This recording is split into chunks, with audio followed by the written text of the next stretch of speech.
আসসালামু আলাইকুম সুপ্রিয় দর্শক, আমি শাকিল আর আপনারা দেখছেন বিশ্ব বাংলা কৃষি, সর্বদা কৃষকের পাশে থাকি। সুপ্রিয় দর্শক, আজকের এই ভিডিওতে দেখতে পাবেন তিত বেগুন গাছের সাথে টমেটো গাছের গ্রাফটিং বা কলম পদ্ধতি, এবং এটি করলে কি হবে সে সম্পর্কেও আপনারা বিস্তারিত জানতে পারবেন আজকের এই ভিডিও থেকে।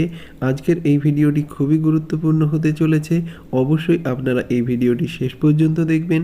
আর এই চ্যানেলে যদি আপনি নতুন হয়ে থাকেন তাহলে অবশ্যই চ্যানেলটি সাবস্ক্রাইব করবেন আর পাশের নোটিফিকেশান বেলটি অন করে দেবেন। তো চলুন সুপ্রিয় দর্শক, শুরু করা যাক। সুপ্রিয় দর্শক, তিত বেগুনের সাথে টমেটো গাছের গ্রাফটিং করার জন্য প্রয়োজন হবে টমেটো গাছ এবং তিত বেগুন বা জংলি একটি বেগুন গাছ, এবং এই দুটির চারা উৎপাদন করার জন্য 1 সপ্তাহের গ্যাপ রাখতে হবে।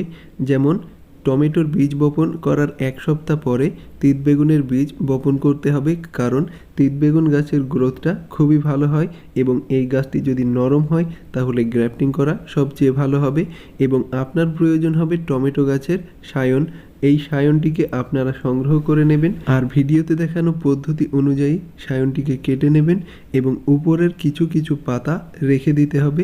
এই পাতা রেখে দিলে গ্রাফটিংটি দ্রুত সাকসেস হয়, আর যদি কোনো ফুল থাকে তাহলে সেটাকে অবশ্যই ছিঁড়ে ফেলে দিতে হবে। এবার এটাকে কাট করতে হবে এবং গ্রাফটিং করার জন্য যেভাবে কাটতে হয় সেভাবেই এটাকে কেটে নিতে হবে। এটা খুব নরম হওয়াতে আপনারা ব্লেড ব্যবহার করতে পারেন, সবচেয়ে ভালো হবে। এবং এই গাছটিকে আমি ভি শেপ গ্রাফটিং দেব, আপনারা অবশ্যই দেখতে পাবেন। এবং তিত বেগুন গাছটিকেও কেটে নিতে হবে এই সায়নটি বসানোর জন্য। এবং টমেটো গাছের এই অংশটাকে আপনারা সমানভাবে কাটার চেষ্টা করবেন, তাহলে তিত বেগুন গাছের সাথে দ্রুত জোড় লেগে যাবে, এটা অবশ্যই আপনাকে মাথায় রাখতে হবে। এবার আমি এটাকে ঠিকঠাক করে নেওয়ার পর তিত বেগুন গাছটিকে চিড়ে নেব। যতটা টমেটোর ডালটিকে কেটে নেওয়া হয়েছে ঠিক ততটাই এটাকে চিড়ে নিতে হবে, তাহলে এটা দ্রুত জোড় লেগে যাবে। এবং এই বিষয়টা অবশ্যই আপনাকে মাথায় রাখতে হবে। এটা চিড়ে নেওয়া হয়েছে, এবার টমেটোর এই সায়নটিকে ঠিকঠাকভাবে বসিয়ে দিতে হবে এবং গাছের এক প্রান্ত যেন ছালের সাথে ছাল লেগে যায়, এটা অবশ্যই আপনাকে মাথায় রাখতে হবে, তাহলেই কিন্তু গ্রাফটিংটা দ্রুত সাকসেস হবে। নচেত গ্রাফটিংটি সাকসেস নাও হতে পারে। এবং আপনারা যদি 7 দিন গ্যাপে চারা উৎপাদন করেন তাহলে গ্রাফটিং খুব দ্রুত লাগবে।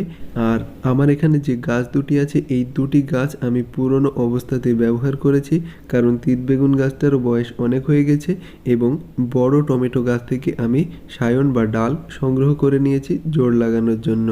আপনারা এটা দেখলে খুব সহজেই বুঝতে পারবেন। অবশ্যই দেখতে পাচ্ছেন এক প্রান্তের ছালের সাথে ছাল খুব ভালোভাবে লাগিয়ে দিয়েছি।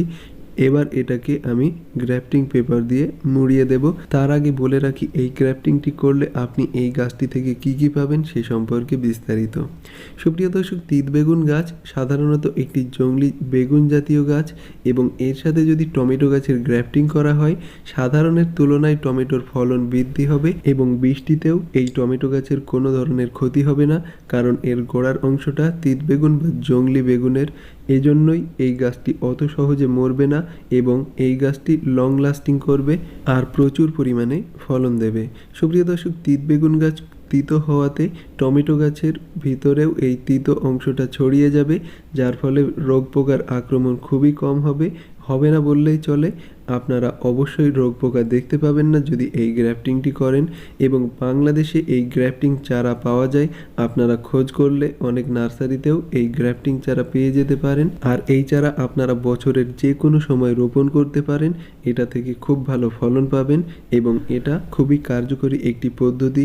এক্ষেত্রে অবশ্যই আপনি যদি তিত বেগুন গাছের বীজ সংগ্রহ করেন এবং টমেটোর যদি বীজ সংগ্রহ করেন তাহলে সবচেয়ে ভালো হবে। এবং গ্রাফটিং করার সময় অবশ্যই একটা বিষয় আপনাকে মাথায় রাখতে হবে, টমেটো গাছ খুব নরম, এজন্য খুব সাবধানতার সাথে এই গ্রাফটিং টেপটা জড়াতে হবে।